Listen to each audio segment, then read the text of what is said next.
Bon matin. Je vous regarde tous, là. Parce que je vais vous emmener avec moi. Alors, ce matin, la parole que j'ai à cœur de vous apporter, encore une fois, c'est rien de nouveau. Dans le sens que c'est des paroles que vous avez sûrement déjà entendues, mais qui est toujours bon de se rappeler. Parce que si on ne se rappelle pas de ça, souvent, dans les épreuves, dans les circonstances de la vie, si j'oublie ça, ou même pour marcher dans les voies du Seigneur, si j'oublie ça, si je me rafraîchis pas cela, pour moi, c'est comme il me manque quelque chose.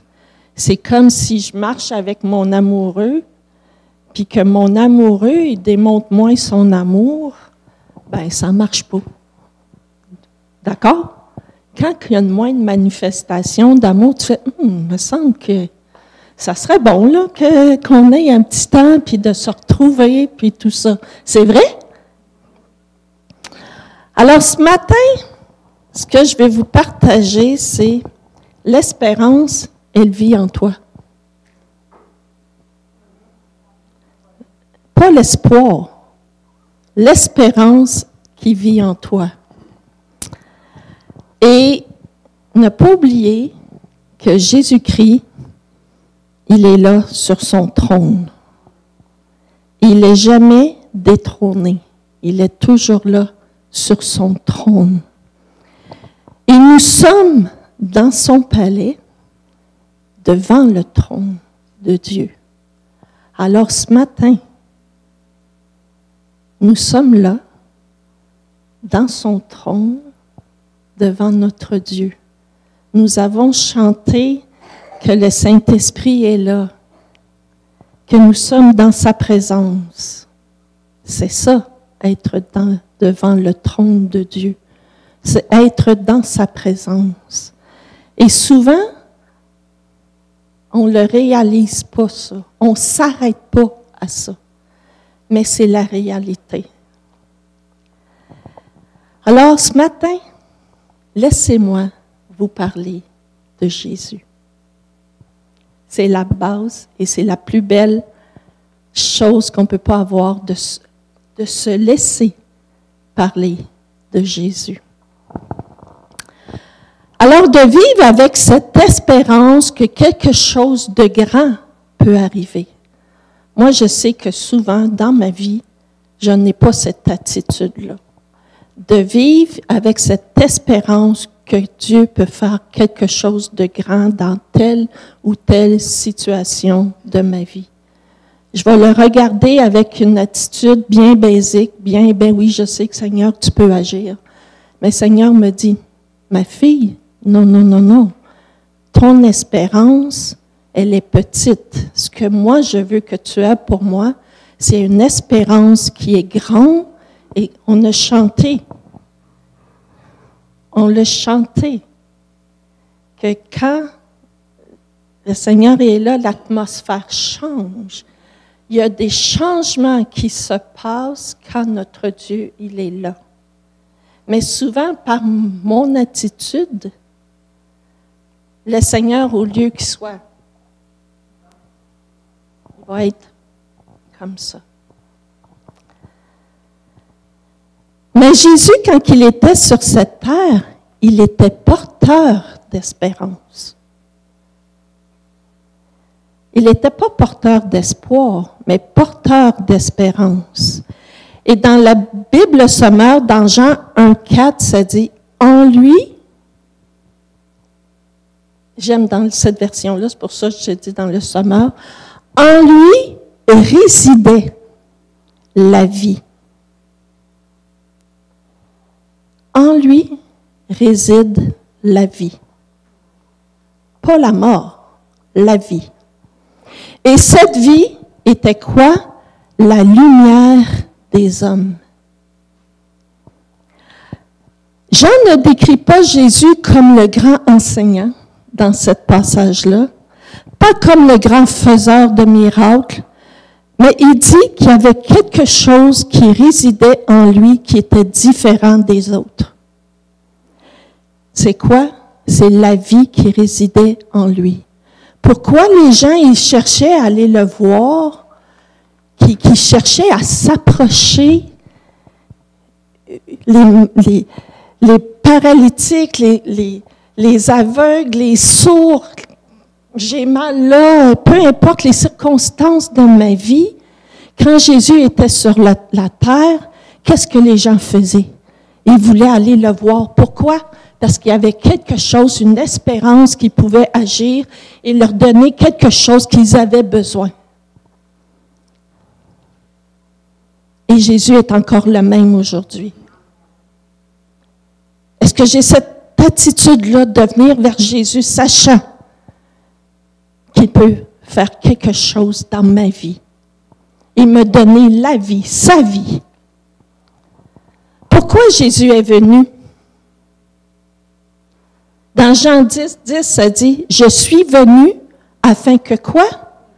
Que vous ayez la vie. » Pas juste la vie éternelle. Il veut que vous ayez la vie. Il veut que tu aies la vie. Mon frère, ma sœur, Jésus veut que tu aies la vie. Est-ce que je marche en vie? Est-ce que je marche comme ayant la vie en moi? En Jésus était la vie. C'est la vie de Dieu qui le rendait différent. Ce que Jésus dit, ce que vous avez vu de moi, en moi, c'est le Père qui l'a rendu différent. Mais ce qui est encourageant, ce qui est agréable, ce qui est bien, moi que j'aime beaucoup, il dit, je suis venu, pourquoi? Pour reproduire cela en vous. Wow! Wow! Je ne sais pas si vous saisissez toute cette profondeur-là, mais la relation que le Père avait avec son Fils, le Seigneur veut reproduire la même chose avec nous. Je suis venu pour reproduire en vous est la vie, Christ en vous, l'espérance de gloire. Amen. Amen. Amen. Amen. Vous avez l'espérance de gloire en vous et vous avez la vie.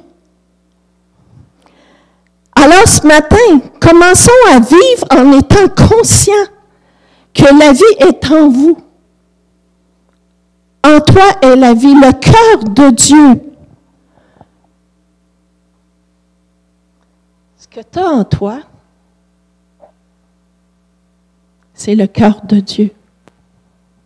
Si tu es un enfant de Dieu,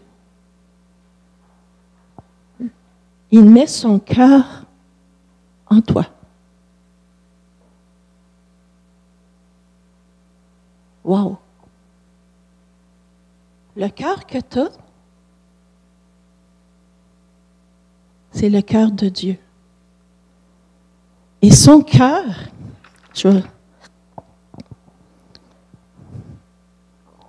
notre Seigneur, son cœur qui est en toi, c'est celui que le nom est au-dessus de tout nom. Il n'y a aucun autre nom que son nom qui est en toi.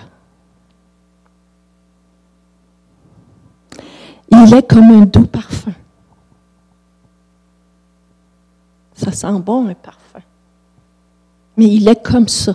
Il est comme un doux parfum dans ton cœur. Il est ton consolateur. Il est celui qui vient consoler. Le consolateur habite en toi. Il est le rocher.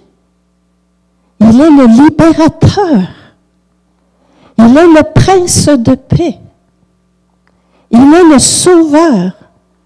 Il est le précieux nom. Il est celui qui habite en toi, qui remplit ta vie. Il est celui qui remplit ta vie? Est-ce que tu le laisses venir remplir ta vie? Ou bien tu mets un cadenas? Oui, il est là, mais est-ce que je débarre le cadenas et le laisser venir être celui qui est dans mon cœur?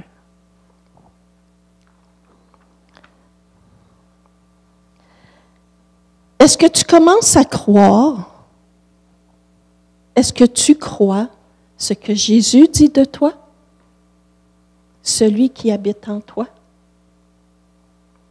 Parce que Dieu croit en toi. Le Seigneur croit en toi. Il croit en chacun de nous, sans exception. C'est pas épatant, ça? C'est pas épatant? Il vient te dire à toi ce matin, « Hey, Denis, je crois en toi. Anne-Marie, je crois en toi. »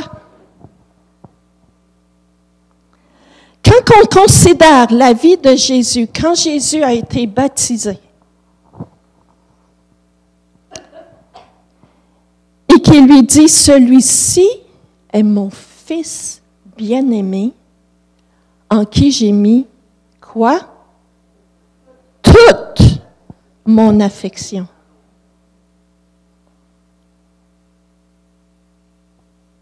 Mais savez-vous quoi? Ce qui est merveilleux,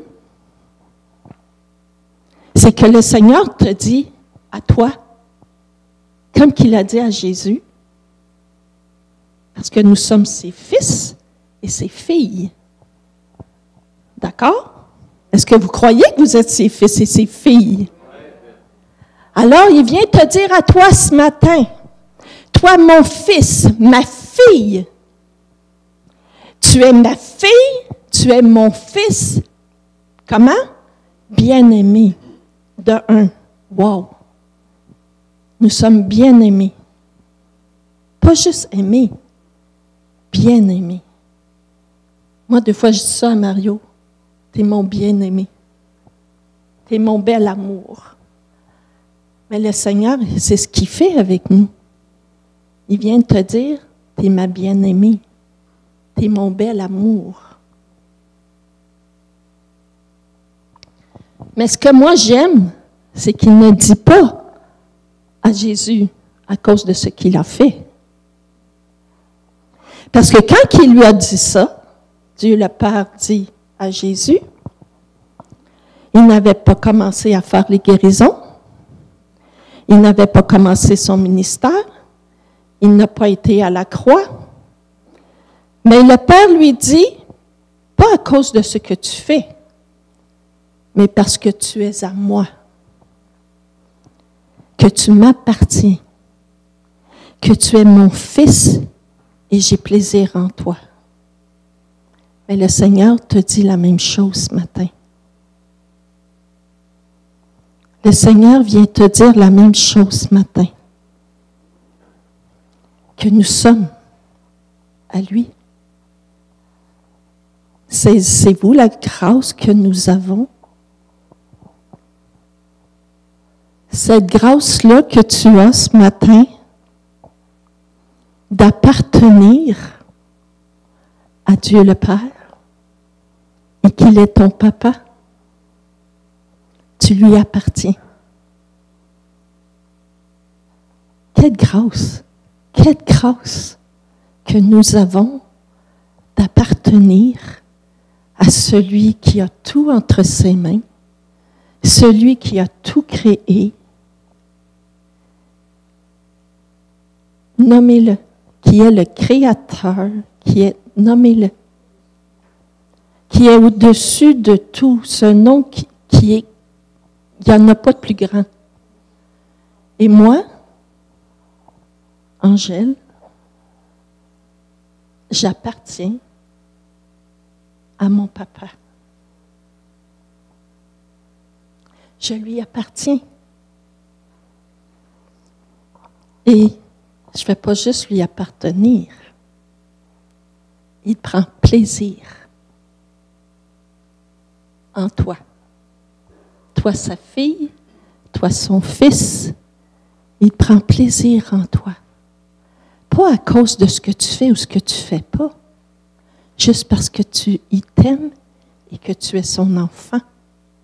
Juste à cause de ça.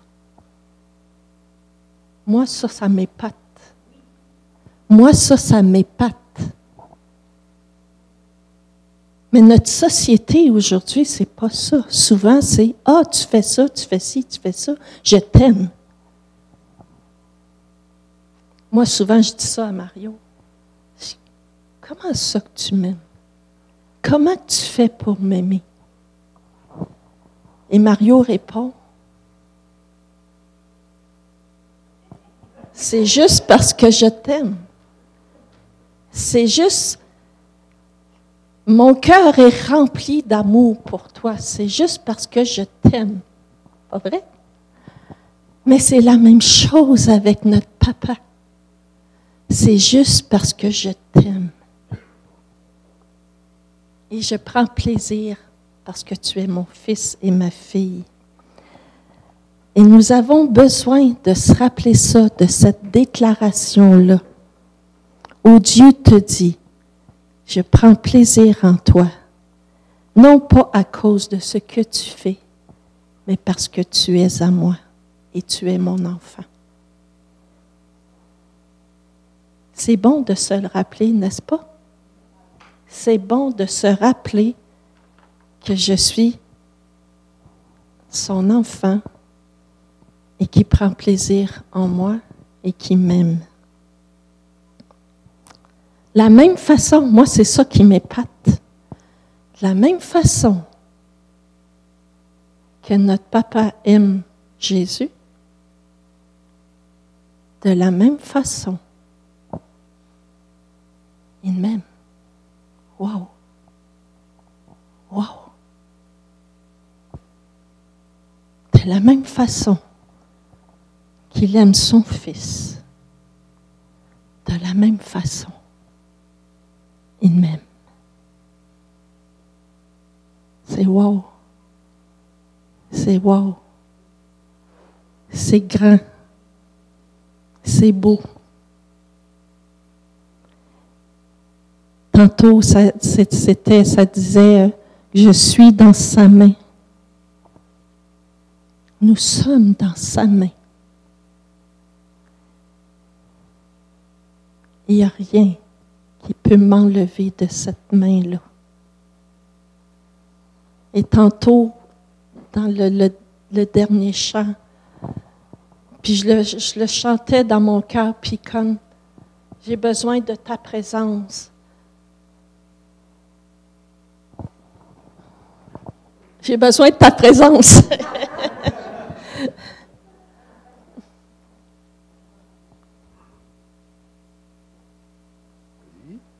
J'ai besoin de ta présence, mon papa. Mais ce chant-là, d'être près du cœur de mon papa et lui dire, j'ai besoin de toi. J'ai besoin de me sentir aimé. J'ai besoin de sentir que tu es là près de moi. Amen. Et qu'est-ce que notre papa va faire? Il va nous prendre. Il va dire, viens ma fille, viens mon fils. Je vais te remplir de ma présence. Je vais te donner ce que tu as besoin. Je vais te blottir dans mes bras quand tu as besoin d'être blotti. Je vais essuyer tes larmes quand tes larmes coulent. Je vais t'encourager quand tu as besoin d'être encouragé. Pourquoi?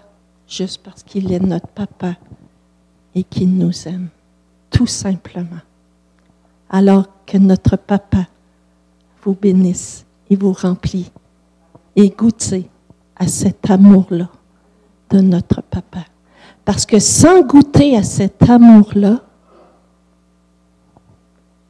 si tu n'as pas cette révélation-là dans ton cœur, ça va être difficile de marcher dans le chemin. Parce que si je fais ce que je fais avec Mario, c'est uniquement parce que j'ai eu cette révélation-là de mon papa, que mon papa, il m'aime et que je veux l'aimer en retour. Uniquement ça. Alors, soyez bénis. Amen. Merci. Gloire à Dieu. Ah, c'est vrai que le Seigneur fait toutes choses nouvelles. Amen. Mais elle a oublié un petit bout de son exhortation. Oui, quand le Seigneur dit « En lui, j'ai mis toute mon affection », puis en lui était la vie, puis il a mis toute son affection. Mais normalement, il était supposé de dire aussi « Il a mis cette même affection-là en chacun de nous ». Il a mis son affection en chacun de nous aussi. Et la vie, oui. Donc, je ne veux pas enlever ce qu'elle a fait. Elle a vraiment fait un bon travail. Merci Seigneur. Moi, ça me faisait penser pendant qu'elle parlait. C'est normal, je suis en amour encore, je suis en lune de miel. Et c'est normal que je la vois aller, puis ça me bénit autant. Mais ça me rappelait que pendant des années et des années, j'ai été prêché dans leur église, dans son église, et sans avoir aucun intérêt, aucune pensée qu'un jour on sera ensemble, je me rappelais toutes les paroles que je lui ai données. Les premières paroles que je lui ai données, je crois, c'était dans les 2007-2008 probablement. Je lui avais donné des paroles qu'elle serait un Lucky Luke de la parole. Elle serait un Lucky Luke des paroles prophétiques. J'avais fait un atelier prophétique à son église et le Saint-Esprit me montrait qu'elle serait un Lucky Luke, qu'elle viserait dans le mille, ces choses-là. Un peu plus tard, j'ai prophétisé sur elle qu'elle avait une robe de mariée qui l'attendait. Je ne savais pas que ce serait moi son mari. Un autre tantôt, je voyais en elle qu'elle était comme une marmite qui était prête à exploser tellement que Dieu lui a donné des choses à l'intérieur d'elle, mais elle était pendant 30 ans enfermée dans son église entre 4 murs. Puis là, je m'aperçois que là, la marmite, elle s'ouvre, puis elle commence à s'exprimer. Après ça, il y a bien d'autres choses, bien des... Là, oui, à un moment donné, je lui ai dit, avec la fête de la robe de mariée, pas longtemps après, ou quelque chose de même, j'ai dit, le Seigneur me montre que tu vas avoir des épanouissements, que tu vas lancer même des bouquets d'épanouissement aux gens. Tu sais. Fait que, d'un fois, je l'attaquais, j'ai dit, c'est moi ton épanouissement. Et ça faisait drôle parce que de tout penser à cela, tout ce que je lui ai dit, si je le vois s'accomplir avec moi. Je ne pensais pas que je serais dans le décor, moi, là. Toi non plus, hein? Non, c'est ça. Mais Dieu est bon. Dieu est merveilleux. C'est pour ça qu'il ne faut jamais désespérer. Puis Dieu dit dans sa parole qu'il fait des choses nouvelles. Attendons-nous aux choses nouvelles. Cessons d'être cette nature humaine-là qui a toujours peur de l'inconnu. On devrait apprendre à prendre plaisir dans l'inconnu. Et pour prendre plaisir dans l'inconnu, ça demande de la foi parfois. Énormément de foi même. Vous savez que Oui, je vais faire attention, c'est sûr, parce que je vais passer au bat sans ça. Mais c'est vrai, ça prend de la foi. Ça a pris de la foi pour qu'on soit ensemble. Autant pour elle que pour moi. C'est pour ça, comme j'ai dit, je pense que je l'ai peut-être dit vendredi, notre mariage, nous, c'est un mariage arrangé. C'est arrangé par Dieu. Parce qu'il n'y a pas eu de fréquentation dans le sens d'apprendre à se connaître. Il n'y a pas eu de pensée, dire, on va s'asseyer, voir si ça va marcher. Tous les deux, avant que ça commence, avant de commencer à se fréquenter, on savait tous les deux que Dieu nous unissait. Que c'était son plan. Il a fallu avoir de la foi pour cela. Je ne savais pas à quoi m'attendre. C'est beau, je la vois dans l'Église, mais je ne connais pas son caractère, ses défauts, ses qualités, ces choses-là. Et là, je la découvre. Mais quel beau trésor. Encore là, il faut que je fasse attention à ce que je dis. OK, gloire à Dieu. Revenons aux choses sérieuses. Hein? Bonne celle-là. Ouais, je ne m'attendais pas à celle-là. Là. Non, c'est vraiment sérieux notre affaire. Gloire à Dieu. Merci Seigneur. J'ai aimé le chant, justement, quand le Saint-Esprit est là, l'atmosphère change. L'atmosphère change. Et savez-vous quand est-ce que l'atmosphère peut changer d'une façon drastique? Quand nos cœurs sont ouverts. Quand nos cœurs sont ouverts, dans le sens quand on sait que le Saint-Esprit est là. Et qu'on ouvre nos cœurs devant, sachant que la présence de Dieu est là. Et à ce moment-là, l'atmosphère change. Et quand l'atmosphère change, il peut se produire des choses. Parce que ça veut dire que le Saint-Esprit est là, il y a des choses qui peuvent se passer. Sa puissance peut se manifester. Ses dons peuvent se manifester. Et pendant qu'on chantait ce chant-là, je sentais comme un vent de guérison qui venait sur l'Église. Guérison de cœur et même guérison physique. Je ressentais la puissance de Dieu. Je le ressentais. Puis, ça donne que mon frère Olivier donne une parole de connaissance, de guérison, aussi en même temps. Bien-aimé, quand le Saint-Esprit est là, l'atmosphère change. Quand le Saint-Esprit est là, tout peut arriver. Et à un moment donné, le Saint-Esprit, moi des fois, je fais des gestes prophétiques. Puis le Saint-Esprit me dit, étends ta main sur l'Église afin que je puisse envoyer mon vent de guérison sur mon peuple. Et pendant que je le faisais, mon cœur était touché. Je sentais vraiment la présence de Dieu qui disait, je veux guérir mon peuple. Je veux le guérir de leurs blessures. Je veux les guérir de leur passé. Je veux les guérir même physiquement. Puis je sentais vraiment le cœur de Dieu qui avait de la compassion, de l'amour pour vous, puis qui voulait intervenir dans vos vies. Et soudainement, il y a quelque chose qui a changé à ce moment-là. Et là, mon cœur de père a été bouleversé. Et c'est un geste prophétique que je dois faire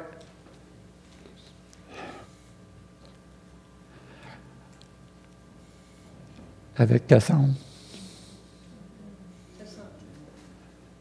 Je vais aller vers toi. Je vais faire exactement ce que le Saint-Esprit me dit de faire. Si tu veux te lever, as-tu la force de te lever?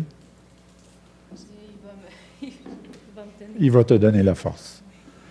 Le Seigneur, il dit, va vers ma fille. Vas-y comme étant moi qui va vers elle avec mon cœur de père.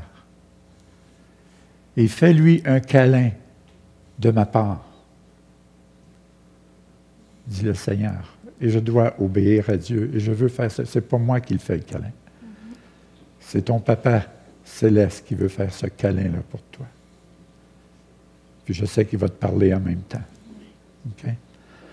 Alors, gloire à Dieu. Fais juste accote ta tête sur ma poitrine. Père éternel, je te remercie. Je te remercie pour ta fille que tu aimes.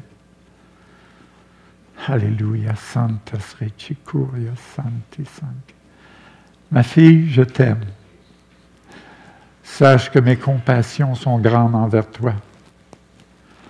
Sache que mon cœur pleure lorsque tu pleures.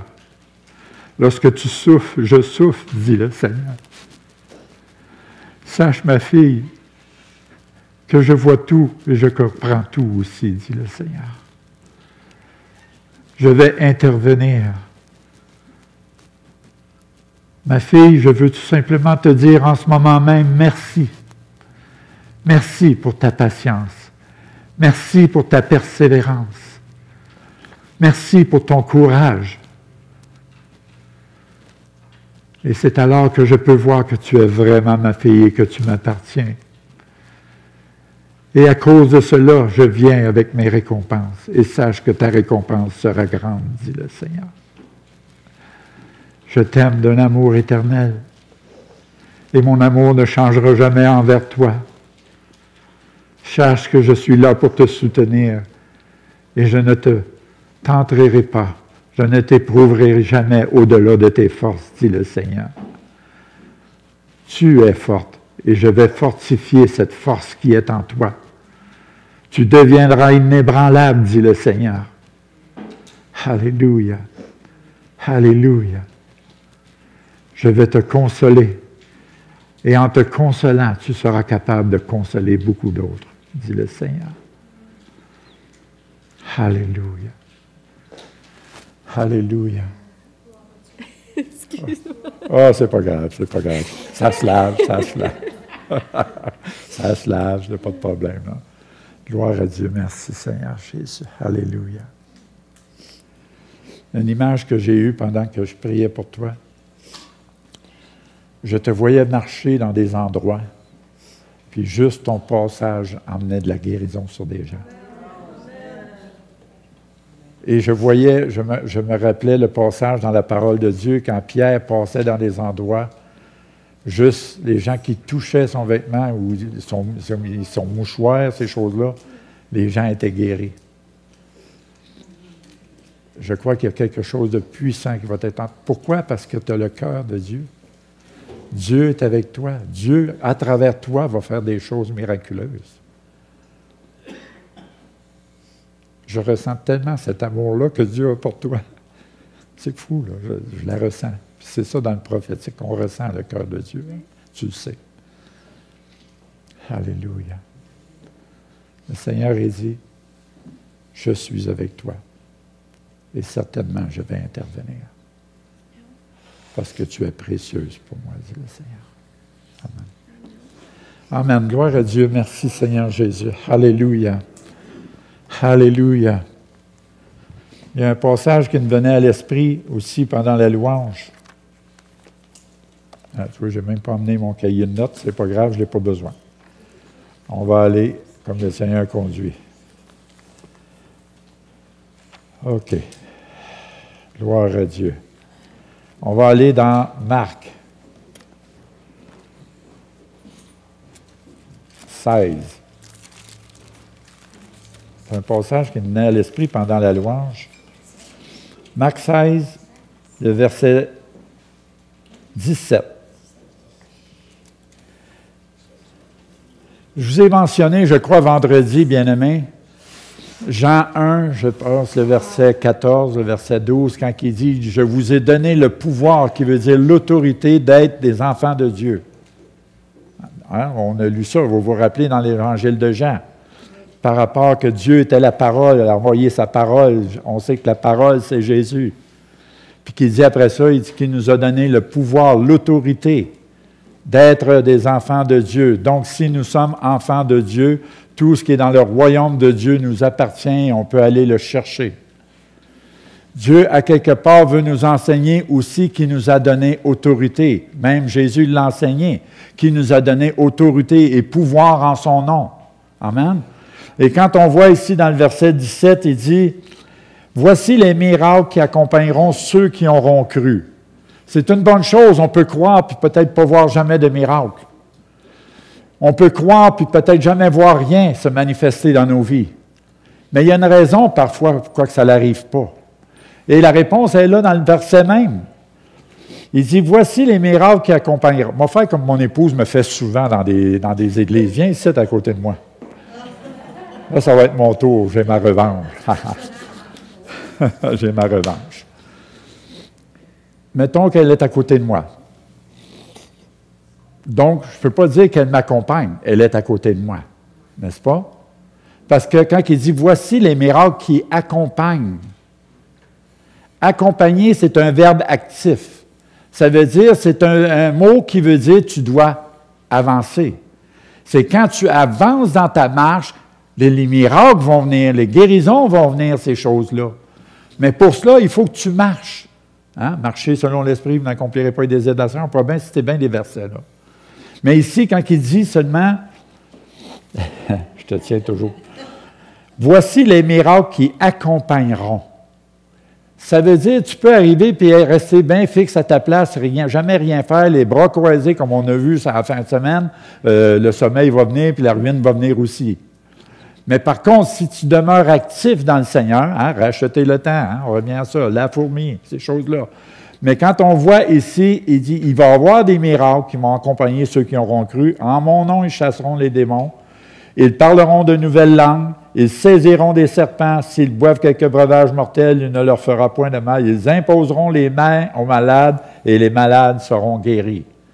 Mais pour voir ces choses-là, nous devrons être des gens qui marchent, qui accompagnent le Seigneur dans leur marche.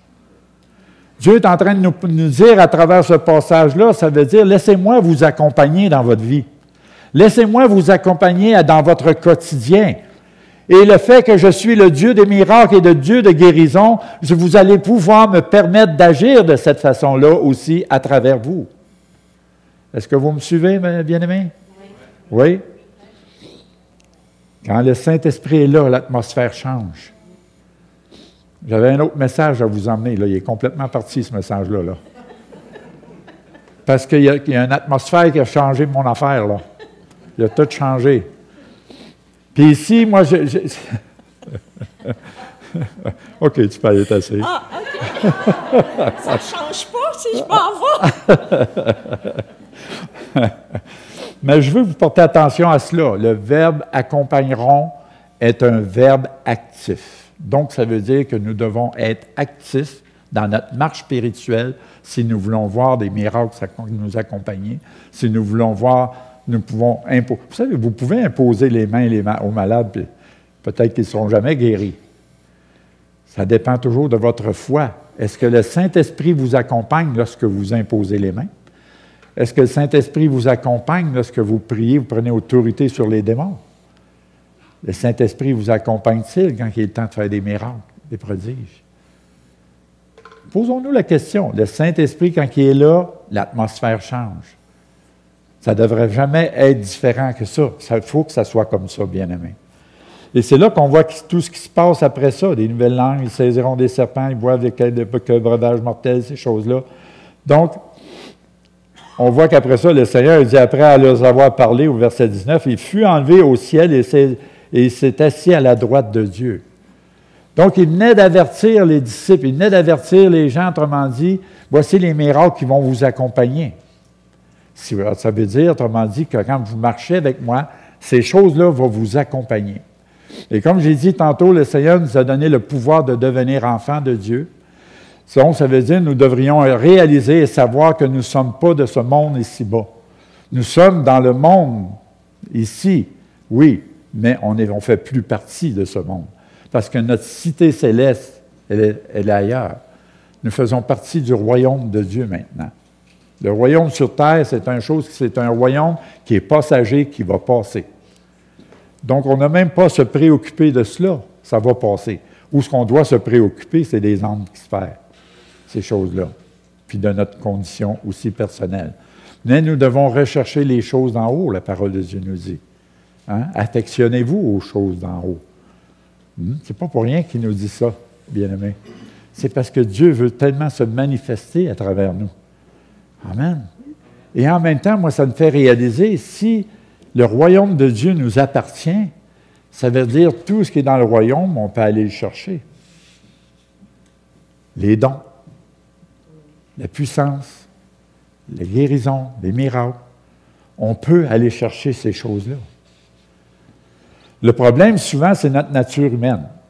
C'est notre nature humaine qui manque de foi, qui doute. Mais le Seigneur nous enseigne par rapport au doute, de ne pas douter, mais d'avoir foi.